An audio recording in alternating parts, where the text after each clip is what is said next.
Welcome to Sister Sessions, a podcast where two sisters on very different journeys explore what it means to live spiritually in today's world.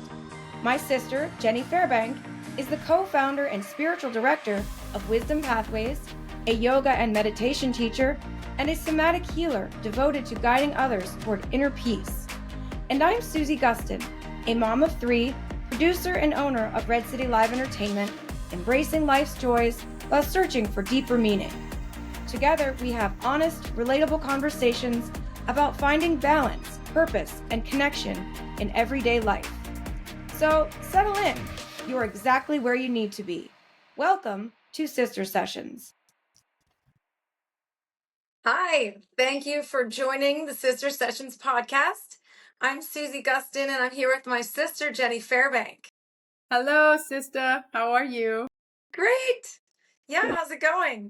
It's great. Everything's moving along just beautifully. Love that. Some movement on the land? A little bit. We have some more contacts for construction and some people that we think could really help us start building more. Yeah. Wow. This is going to be so much fun to watch unfold right here on the podcast. We'll get all of the inside information first. Yeah, well, this weekend I've been on my hands and knees all weekend, scrubbing, sanding and staining our front deck. And I'm only like a quarter way done. We've got to finish it out before we have guests arriving at the end of the month. So yeah, it's exciting stuff. Great. Mm-hmm. Well, Yeah. I am just upon about, 48 hours till summer break starts, which it feels like it already did because, the last week of school is, how that is. And then Layla's home from school for a couple of weeks to start the summer off with us before she has to head back for all of her exciting life moments. And so we have a full house and the energy is awesome. Oh, I bet you're thrilled. Yeah, the energy is awesome. Very cool. So today I want to ask the question, and I'm going to direct this to you. I actually prepared some questions for you today. Oh, okay. Bring it on. All right. My question is, can life really be good every day? This is my question. And I want you to go from there and we'll see where we Well, first, that's interesting because the word good in and of itself is interesting. Like, what does that even mean to someone? What does that even mean to you when you say, can life be good every day? What do you mean by good? This is my first question for you. What does a good life actually mean to you? Yeah. And has that changed over the course of your life thus far? So right now, what does a good life mean to you? Okay. Well, first of all, yes, of course it has changed over time, for sure, what I think is good or bad or any of that. And the thing is, even labeling it as good or bad is the issue, right? Because when you think about good or bad, then it's saying you have preferences, that I want it to look a certain way. And often what often people think of good is it easy? Is that what good means? We're not here for ease and comfort. We're here to grow and expand and, yes, enjoy life. And that we see that everything is an opportunity. So it's really, I feel like the real question is, can I remain inwardly connected to my truth, feel peace in my heart and love in my heart every day, no matter what is happening outside of me? Right?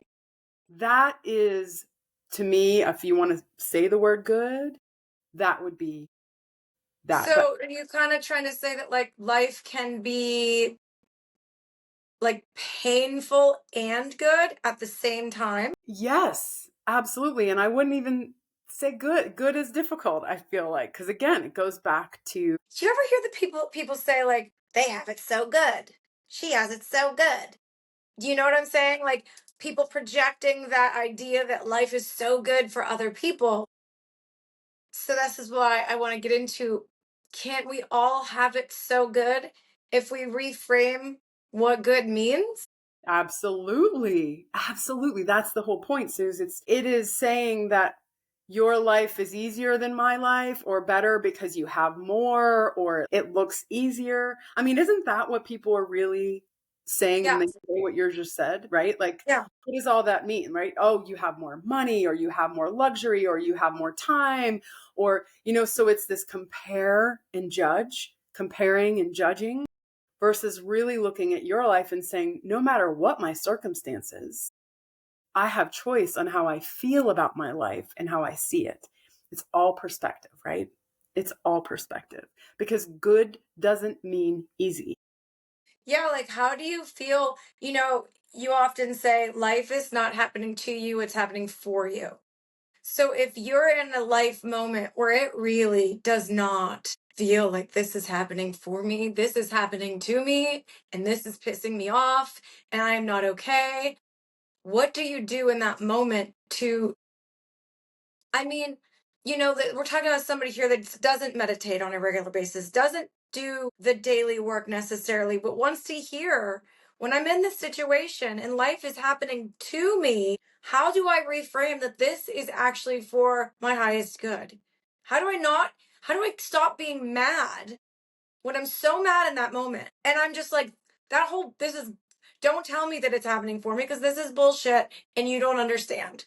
Mm-hmm. How does that person get out of that angry moment? Well, if you're real deep in the anger and in what I call and what my spiritual path would say is the revolt, you're in the revolt of saying, I don't like this. I want it to be different than it is. And you're fighting against what is. Right. And so you're revolting against life. And instead of saying, why is this happening to me? You shift that and say, what is trying to happen for me? What is trying to happen here? There's a reason why this is happening.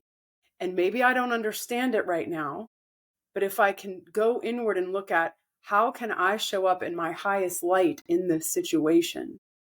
But if you're deep in the anger part of it, you have to deal with the anger first. You can't flip it that easily.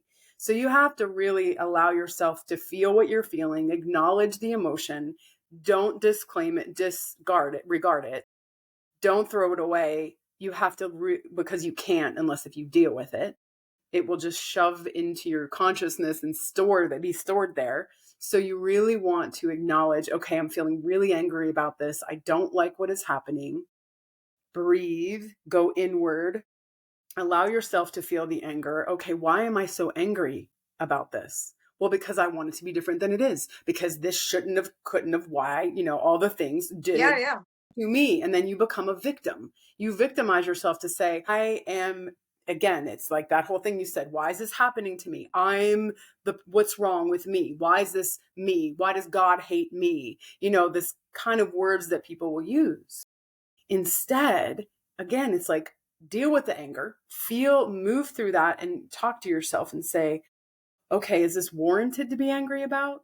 Well, I thought it was going to be this way. A lot of people get angry because their expectations are not met. And when expectations aren't met, we let ourselves down.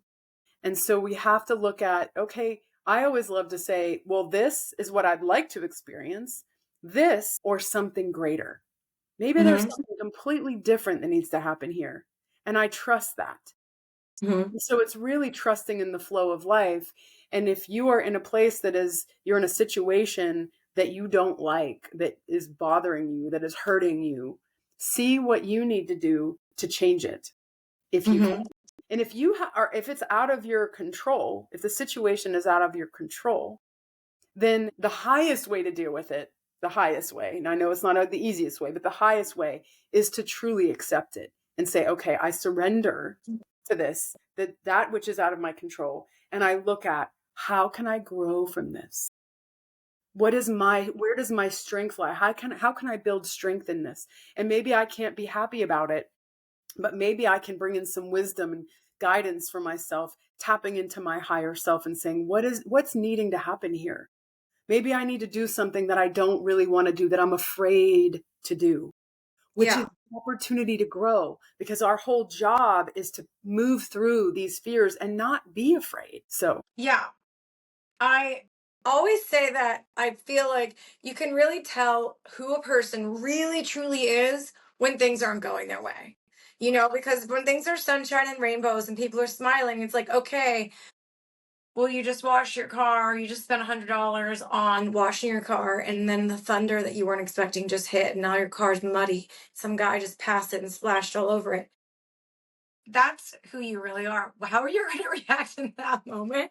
I swear, that's who you are. Like, I feel like that's how I want to meet people. I want to meet people on the bad day. How are you on a bad day?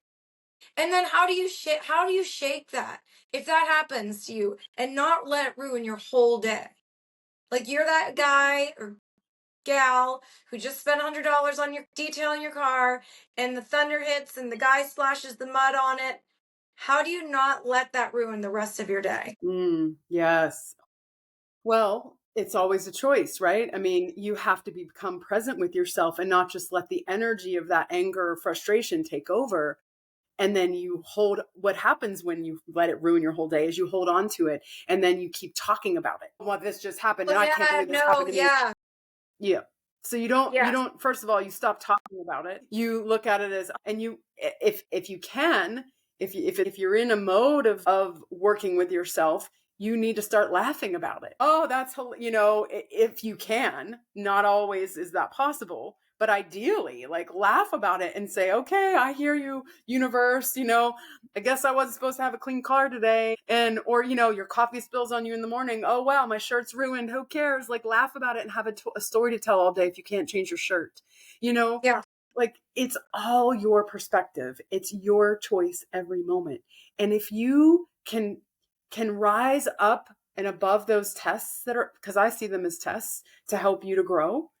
If you can laugh it off and let it go and make, as they say, lemonade out of lemons, then you are expanding your awareness of what control you actually have of yourself. Because we actually have control of ourselves. We just have to remember we do, that we have choice in how we feel and what we're thinking, how our mind is going. But if we just let our programming run, the subconscious programming run, then we suffer. Yeah. Pain is inevitable in life. There are going to be things that happen that we don't enjoy, that aren't sunshines and rainbows and all the things, right? That are testing us. We are here to test our strength in many ways. And lots of other things we're here for. But when we talk about pain or good or bad or, ease and comfort, really, like, that's what the ego side of us wants. Like, I just want life to be easy and comfortable. Like, people would say, oh, if I could just live on an island and do nothing all day. Really? Really? Would you? I think in a couple weeks, you'd be really bored. Most people, like, now what? That seemed good, sounded great, but now that I'm here, what am I doing? We're here to grow with each other, to learn from each other, to be in community, to expand our understanding, to be of service for other people. We're not just here for ease and comfort. We're not here for that. This is a school. This planet is a place of growth. Yeah, it's almost like, the question of, can life really be good every day? I feel like, going back to the person whose car got splashed on after spending all the money, sure, that's not going to make you happy. Like, that's not like, oh, this is a great day or a great moment. But I feel like it's about the peace, right? Can life be peaceful in each moment? Can you stay calm? You know what I mean? Like, it's not about like, oh, it's so good. And it's like, oh yeah, I can't label that good. That was not good. What just happened in my car? That was not good. It didn't make me happy. But can I stay peaceful and not react? It goes to acceptance. It just is. It just is. This is what happened. This is what happened. I don't need to label it as good or bad. I don't need to say that it should have been different. I accept look at it as an opportunity to learn. And ideally we stay calm in our center. And so this kind of goes to what is called the 8 manifestations of superconscious. So we have 3 levels of consciousness. We have the subconscious, which is the repository of everything we ever have done, every experience. It's like our computer, in a way of like everything's downloaded there, our subconscious. Then we have the conscious state, which is when we're alert, awake here in the moment, analyzing, communicating, we're using a different part of our brain. And then the superconscious state is part of our truest nature. It's our highest level of consciousness. It's hopefully what we're tapped into when we're meditating, and hopefully what we're tapped into all day long. Now, there are 8 manifestations of this, 8 ways that superconsciousness is, you're in that kind of place, which is when you feel peace, when you feel calm, when you feel love, when you feel joy, when there's wisdom that comes in, like an aha moment, when it also manifests as light, sound, and power, like energy, lots of energy, powerful. So the light is the light of the source of all that is, right? There's an inner light within us and in every atom of creation. And the sound of Om is the primordial sound of all that is, the primordial sound of creation. So sometimes that can manifest when, say, you're meditating. One can maybe hear the sound of Om, can see the light through their closed eyes, that kind of thing. And so really a practical way to use this is in a situation, say, the car, we'll keep going with that metaphor, that analogy of like, okay, the car come out of the car wash and then you get mud splashed all over it and it's dirty again. Okay, maybe in that moment, you're not going to feel joy, but but can you choose to feel calm in it? Can you choose to bring in some peace or the wisdom of like, hey, okay, well, this happened. Maybe I need to go and wash the car myself and save money. Maybe I need to learn that I don't need to spend $100 to wash my car, that I can actually just put in a little of my own physical work and go wash the car on my own for free, essentially.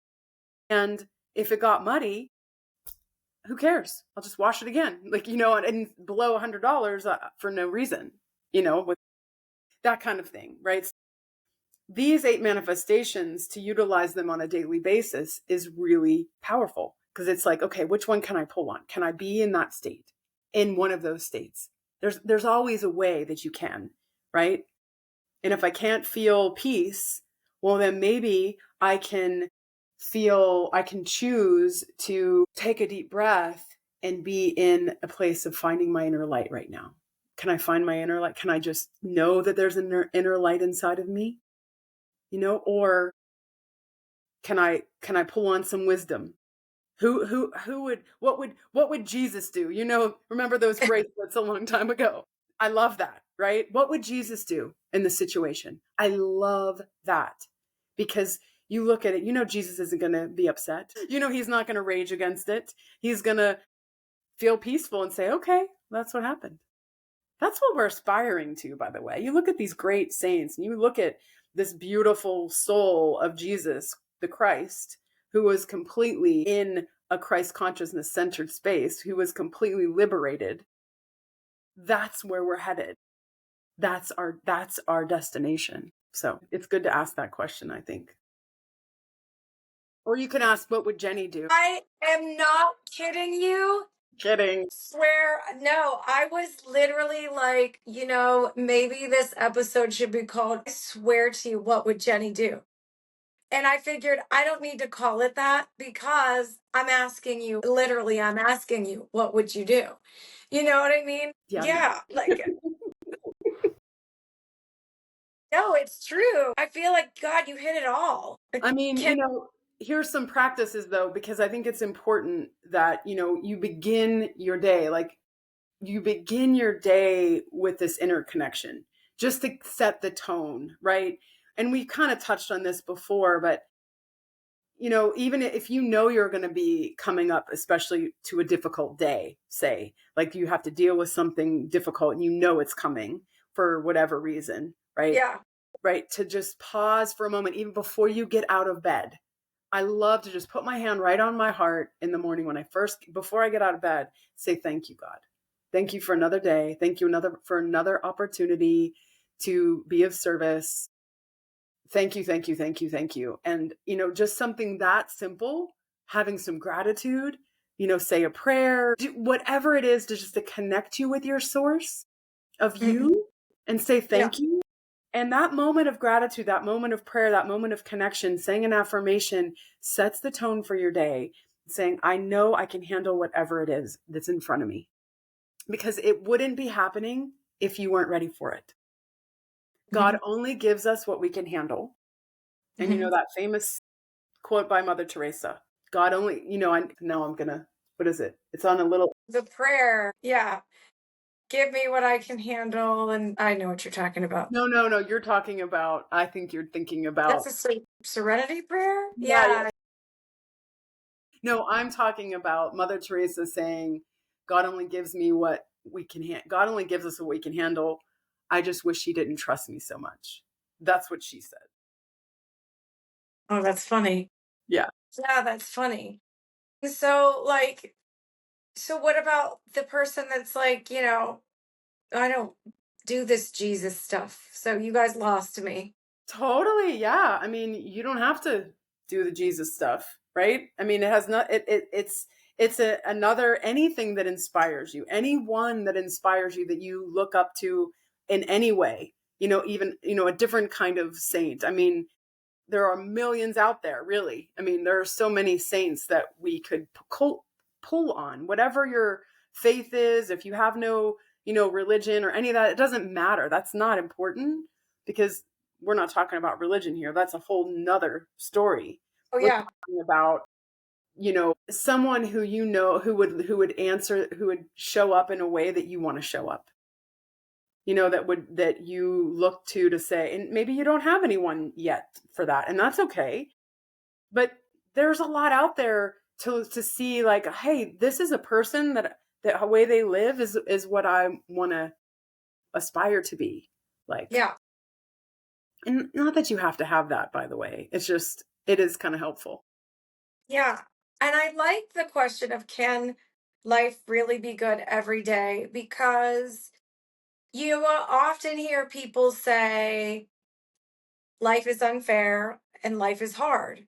And they have this belief that it has to be those things because that's reality. Because I'm just going from this person, this fake person's point of view, you know, because I know, because I've had struggles in my life. So don't tell me that life is good every day, because that's bullshit. I've struggled.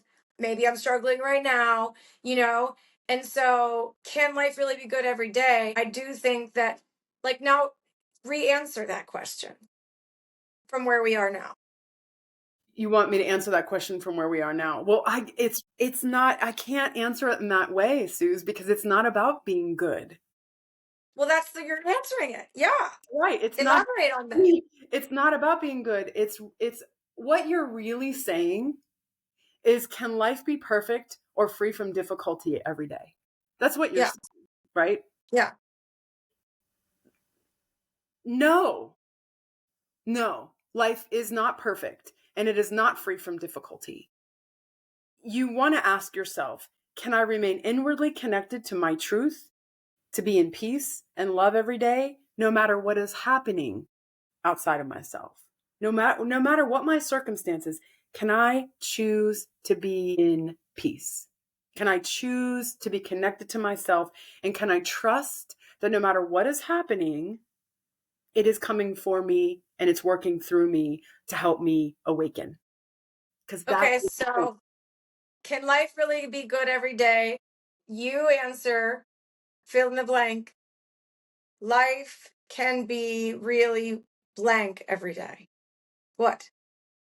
life can be really, so many words I could put in there. Can life really be, I could go to an opportunity every day to grow? Yes. I like that opportunity. Yeah. No, I actually love that because it is you when you wake up and you think about that and you're like, oh, what is going to happen today? With excitement, by the way, not with fear. Like what is the day? What is in store for me today? That is really exciting because we don't know. Yeah. Looking at it in those eyes of life can be really and it's a new opportunity. It's a start over. It's a chance every single day. Yeah. And that's why it's so great to when you first open your eyes and come out of your deep slumber that you have the gratitude. I mean, I love that in the morning for me. It's like, I'm here. I'm still here. All right. Thank you for another day, another opportunity to serve and grow. Basic, simple, right? Another opportunity to serve and grow. And whatever comes to me, let it come. Let it come because I can handle whatever it is. Mhm. Because I need it for whatever is coming. I need it. And that's a really hard one for everybody. I get that. But we are getting exactly what we need. It's not what our ego wants. It's what our soul needs and what our soul is asking to receive so that we can grow and awaken. Mhm. We need to understand this. We need to understand actually what the point of all this is. What is the term mean when people talk about, now I'm talking about the other side where we come from, if that's what people believe. What is the term people talk about? My soul contract. What's a soul contract? Okay. Yes. So, yeah. Before you incarnate into a human form, you're in the astral plane, and the astral plane is a higher plane of existence. It is energy, pure energy. It isn't physical form. It's that your energy body is there. And depending on how advanced your soul is, to be honest, right? So let's say your soul is advanced enough to be able to create a plan because you have some choices on what you want to work on. Because when you're in your energy body, your energy body is primarily made up of your chakra system. This is the blueprint of your soul. You could call it your soul. There's different words labeled to it in Sanskrit and in India, the ancient teaching of India it's called the jiva. And it's your unique spark that is like nothing else in the universe. We all are very unique. And the blueprint of your soul is made up of your chakra system, which is we have a lot of different chakras, but the 7 main chakras are in the physical form. Their energy is along the center of the body. And so this is a whole, like, this could be hours and hours of teaching.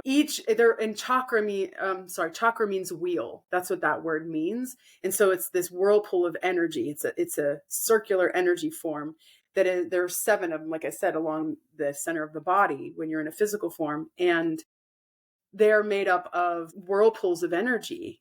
And they are called vrittis, which are these whirlpools of energy that gets caught in the chakra, and you need to work it out. Like, it's just moving through these energies so that you are clean and clear of any blocks.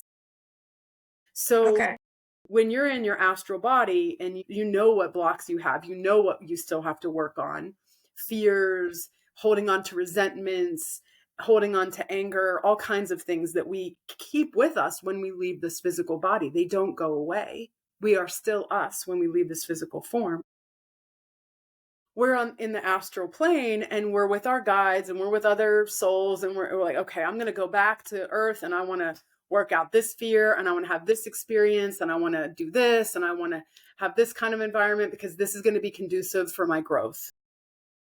And sometimes we're really ambitious and we choose really hard lives, but when we're there, we don't remember how hard it can be, and we're ambitious and we want to do it, right? It's like almost like Like when you have another baby.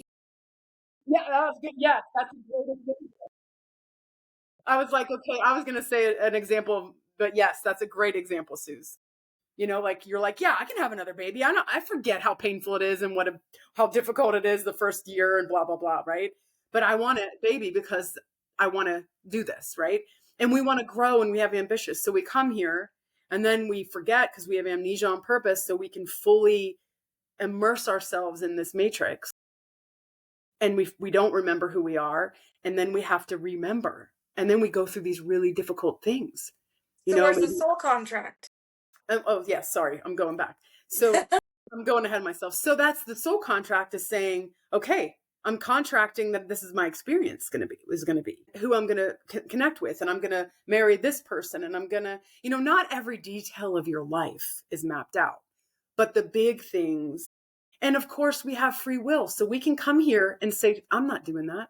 I'm not doing that. Even though it's not a conscious memory, but we can make other choices and decide differently. We have free will. However, so it's like the soul contract would be like you make a soul contract with your children, your like you and I, like that kind of a thing is the soul contract question mark?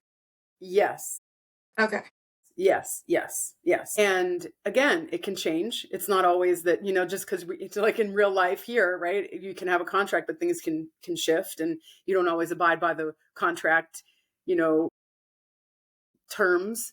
You change it. And again, you can, but we also put in here exit points where we might say, okay, I might want to leave at this point in my life. So there might be a massive car accident that you go in, you almost died, but you didn't because you decided not to leave, but you could have at that point. And then sometimes near-death experiences also are part of that kind of, it's an exit point that you could choose. And when you do actually leave for a minute and have an experience in the astral world, and often the guides will say, you know what, you're not ready to go. You have to go back. Like you still have to finish out your thing. And then it can also pivot you because you've been off track. You've been off of your path that you've decided to be on. And now coming back into your life again, you're like, oh yeah. I mean, every near-death experience I've read and listened to over the years, they all change. Their lives change radically when they come back. Completely. It's like they woke up, they're like, oh, okay, I get it now. And I need to do what I said I was going to do, and I wasn't doing it. And that's not always the case, but often can be. Sure. Sure. Yeah. So soul contract. Well, yeah, I think that you don't even have to almost die. Like, I mean, my big life experiences that I've had have changed me drastically. Yeah. No, Like, yeah, totally. You look at things with different eyes. You see more beauty, like things that should be difficult for you or like, I accept this. This is fine. Like, I'm good. I'll get through this. Yeah. I can totally see your soul contract, Suze. I can totally see why you chose what you did and how important those experiences were. And I know you, and I know you wouldn't change a thing, even despite all the challenges you went through. And this is the other thing that we look back on almost very, very often. We look back years later from an experience that we had that was really, we would call it bad and tragic and blah, blah, blah, all these labels. But you look at it and you say, wow, if that is what made me, that is what changed my whole world. And I'm so grateful for that experience. Yes. But we have to get to that. Not everybody gets to that. Some people hold on to the hurt their whole lives. And then they have to deal with it later because it doesn't go away by ignoring it. Yeah. Yeah. I do agree with that you cannot ignore it. But I also don't necessarily agree that you have to go through it again. Like you have to relive it and talk about everything. Like, I don't know. I don't know. I don't know. Like, I don't know if I would enjoy that. Say more, but what do you mean by that? Tell me more what you're saying. Well, like, people go to therapy because things happen, right? And I thought that's great. I went to therapy. I totally but I just feel like there's also a point where you have to accept and let go. You do. You have to accept and let go. And you can't just hold on for years and years and years. Accepting and letting go. I mean, and things come up, I mean, for me, I will just be totally honest, which I always am on here. I mean, last night included. I go through periods of my life where I have nightmares about the past that I lived in. And of course, because it's a nightmare, it's accelerated and it's even more dramatic than it really was, which, you know, it's more like a movie, a horror movie. and and and I wake up and I let it go. And I'm like, that was my past. For whatever reason, it's coming up in my dreams, my nightmares. And I don't let it take me into the day. I have this thing about, I always told the kids, if you say your nightmare out loud, it will go away. So I always just like to mention it to Reed that I had it, because I put that on myself too. Like if I say that I had it, then it's gone. And I let it go. And I just think that if I constantly allowed myself to feel like a victim of my past and just feel sorry for what would that get me? You know, In a I'm dark, on the other side. I'm safe and life is wonderful. And it's a mindset. it really is. And it's, Susie, it's vital to accept and let go for your freedom. It's vital. And I know you've done that. And what's happening there, I feel like with with these nightmares is your subconscious. It's just stored in there and it's Yeah. coming. And you know, Oh, that makes sense. yeah. And you might want to notice, it would be good for you to kind of keep track of when you have them and what is happening in your life, if there's like a little added pressure or stress, because it could bring them up because it's digging up the mud. Oh, look at that. Hmm. So you might take note of, like, you know, a lot of people have, dream diaries next to their bed and they wake up and write it down real quick and you don't have to write down the detail, but even just say, oh yeah, nightmare, just on the days, and see what's happening during your day before you have a nightmare at night. Yeah, yeah, yeah. Yeah. I'm already thinking of that.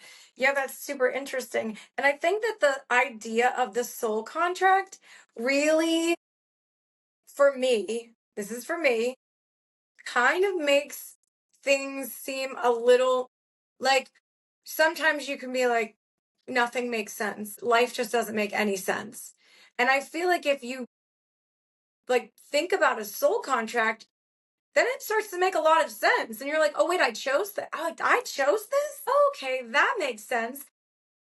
And everybody has something that gives them some kind of peace. Again, can life really be good every day? Can be peaceful in a sense, like this chaos happens around, of course, but then where do you end up? Where do you land after the chaos?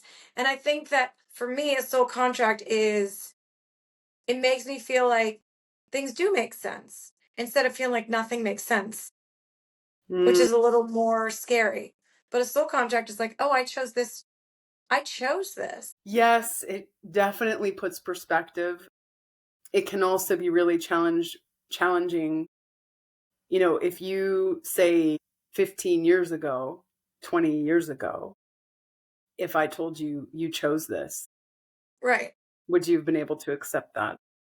I would have been like, what a kind of an idiot. Like, It's difficult sometimes when you're in it, right? I mean, yeah. everyone would say, I would never choose this. You're out of your mind. You're crazy. You think I'm insane. I'm not going to choose. Why would I choose this? Because we don't have the perspective that we did when we're in our energy body, and we're not in this physical form, and we're ambitious to move through karma, really is what it is. Yeah. Move, to learn more lessons, to understand who and what we truly are. I also don't know if I'm giving myself enough credit because I don't know if I would have said that. Because I've always been even whenever I was in bad situations, I never lost Who you really my are. inward self. Never ever lost that. It was always there my whole life. And I was able to stay in there while all of the outer world was going nuts around me. I was still in there. Like, I see that. I think part of it, though, also was that you shut down. I mean, yeah, it was like you closed shop. So you were, and that can look I literally stayed inward. I closed the doors to the outside and I just sat inside. Yeah, which is like, that does not help. right. So I think it could look that you could feel like it looks the same, but it's very different kind of energy. Mm-hmm. You just shut down because you had to protect yourself for as much as you could. So yeah, it's kind of like almost like excitement and fear can look the same sometimes. can kind of feel the same sometimes, but it's very different energy. Mm-hmm. And so you did to some degree, but I think most of it was shutting down for self-protection. Yeah. And you know what's so exciting is that in the past 10 years, I've grown so much.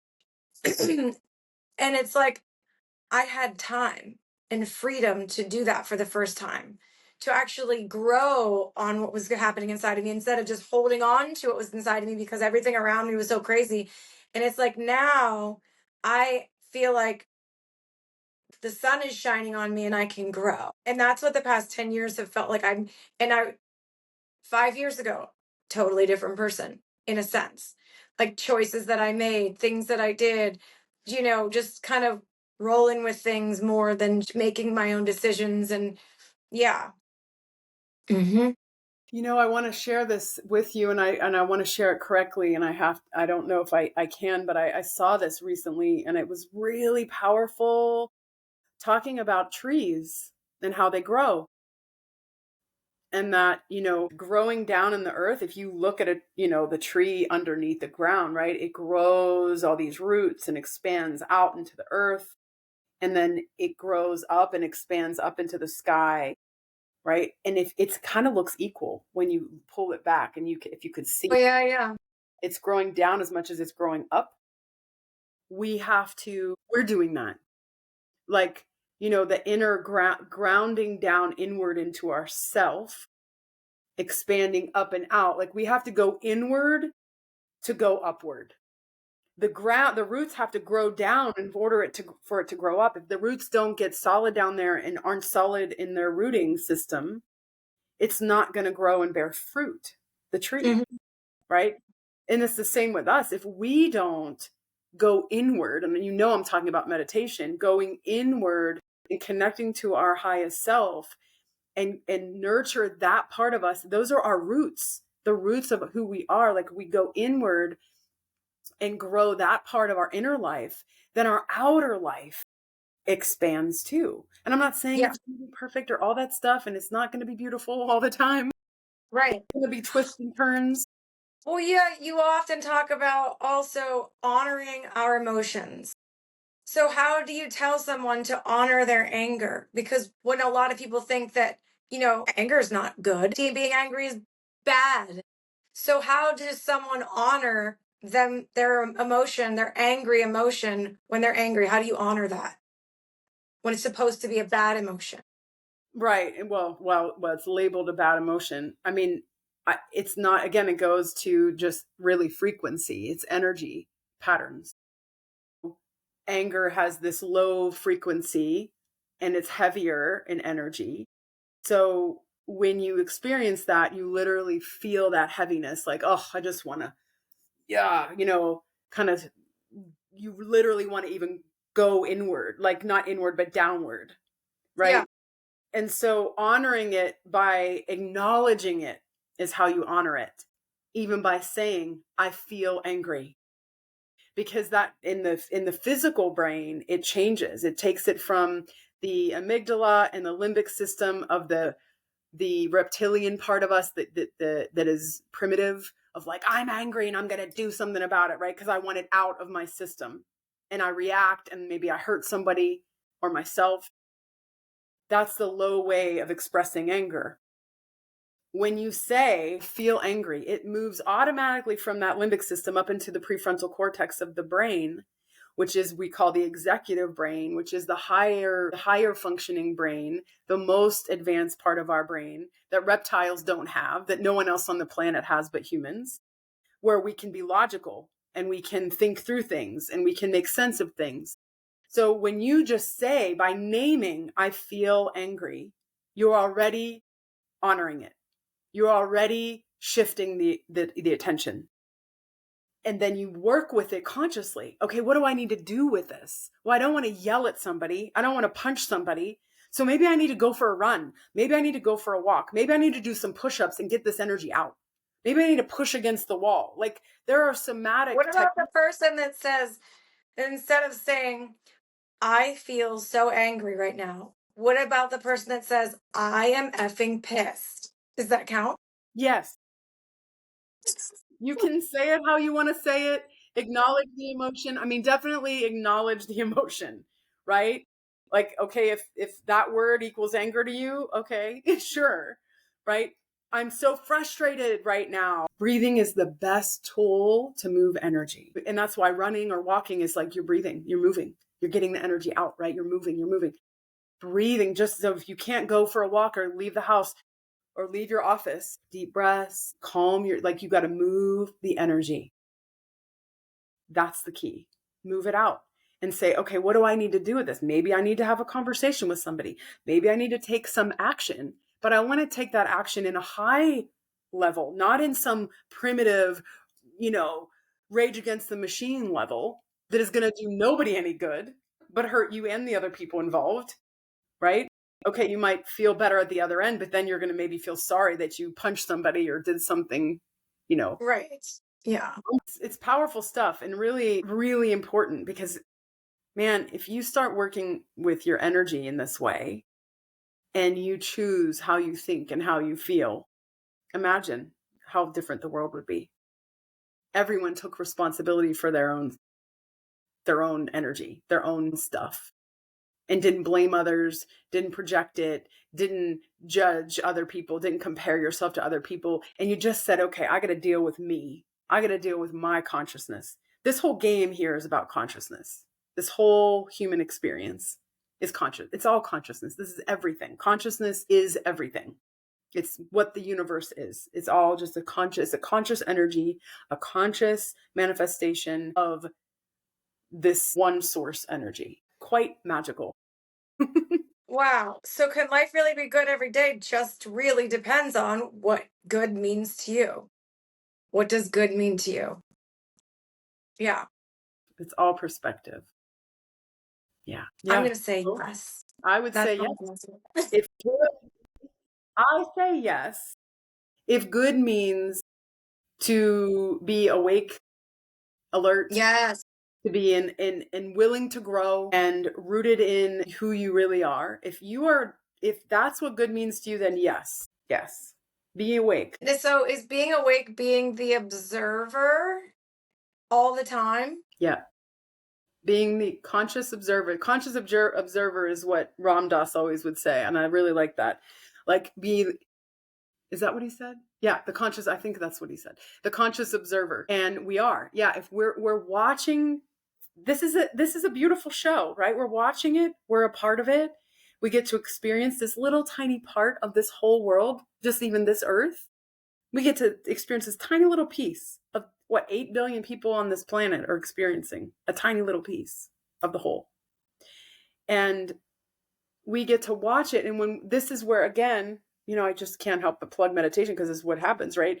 When we're meditating on a regular, we get to kind of separate a little bit and be the observer of ourselves, right? There's this,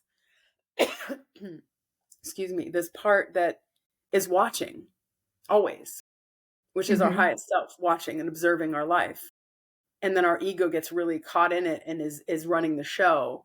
But when we can observe our life from this perspective of our higher self and then make conscious choices, this is, yes, I want to do this. Yes, this is, I see it and I understand it. Or even if you don't understand it, you can see it more clearly when you're pulled back a little bit than so wrapped up in it.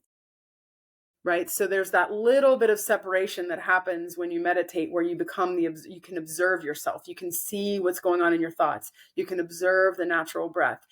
And what that does is show you that I'm not this. I'm observing this, but this isn't who I am. Who's that person watching? Who's that part of me that's watching this?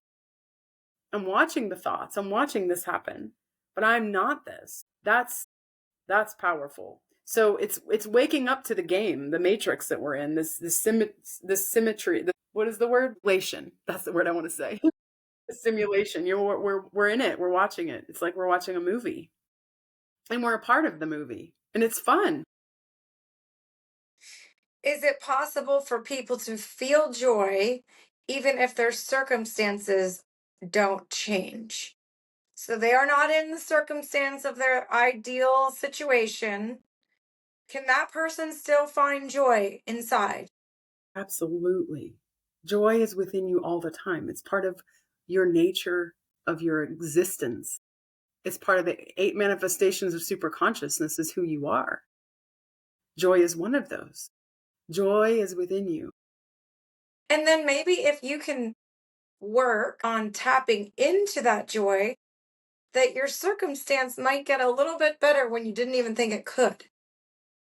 Or maybe you'll shift from that circumstance because you're not allowing yourself to be stuck with the same mindset, the same thought pattern.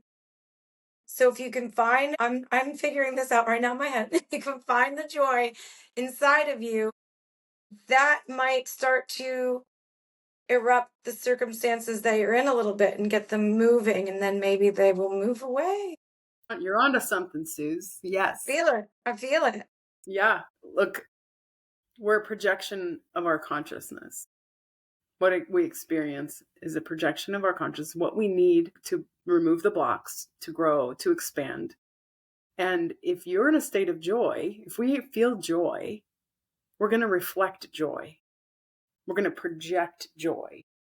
Mm-hmm. And then joy comes naturally because we're magnetizing it to us. We are magnetic creatures. We're energy beings. Like attracts like. It's just like how a magnet works. If you get all of the energy pointed in, say, joy, the direction of joy, then joy is magnetizing itself to you. Mm-hmm. It's science. This isn't some made up thing. This is true reality of the way that this world works. Yeah. It's powerful. Yeah. The other thing about it is that you can also at the end, the morning I was mentioning, gratitude, a short moment of thanks or prayer. And then in the evening, same thing, kind of reviewing the day. I talk a lot about introspection and how important it is to kind of look at your day.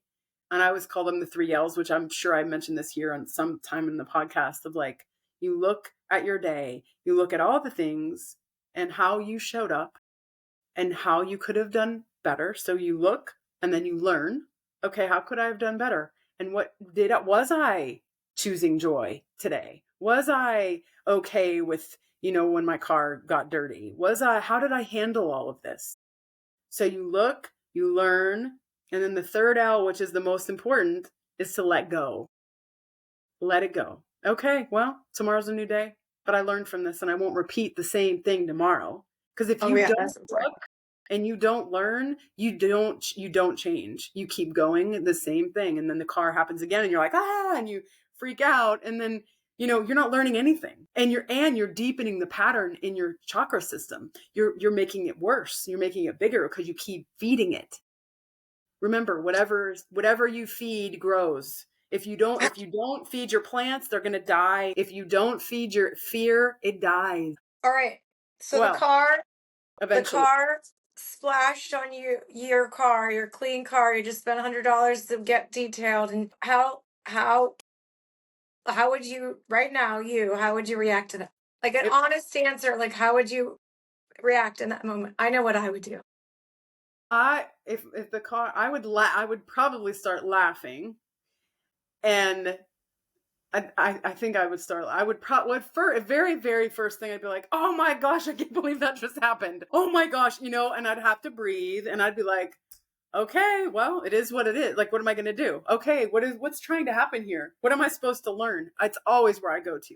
What am I supposed to learn from this? What is trying to happen?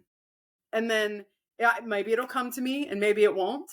But that's what I would do. I would definitely say 3 or 4 curse words loud, and then I would just like do that like burst of laugh. But I would have 3 good words come out first. And laughter is such a great way to move energy.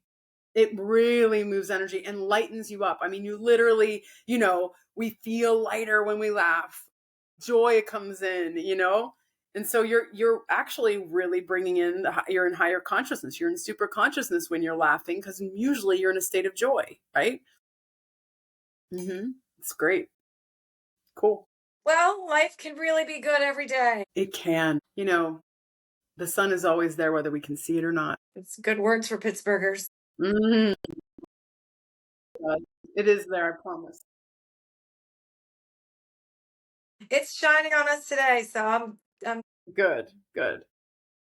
Thank you, everyone, for a beautiful conversation. Susie, thank you. Yes, this was fun. It's good to I love to look and ask these different questions about life and then get into it and come out feeling like I learned something on the other side, your wisdom. It's really fun to bring that out in you and share it with everyone. And everyone who's listening and sharing, and don't forget, leave us comments below. We would love to hear from you, and share us with your friends and your family and your neighbors, and let people know we're here because we're having a good time and we can't wait to get back to you next week. Yes, wonderful. Blessings, all is well. Thank you for tuning in to this week's episode of the Sister Sessions podcast. If you found inspiration in today's conversation, we'd love it if you shared the episode with your besties, family, or even your favorite neighbors. We'll be back next week with more to share, but until then, remember, meditation is the key to unlocking your inner peace. All is well, friends. See you soon.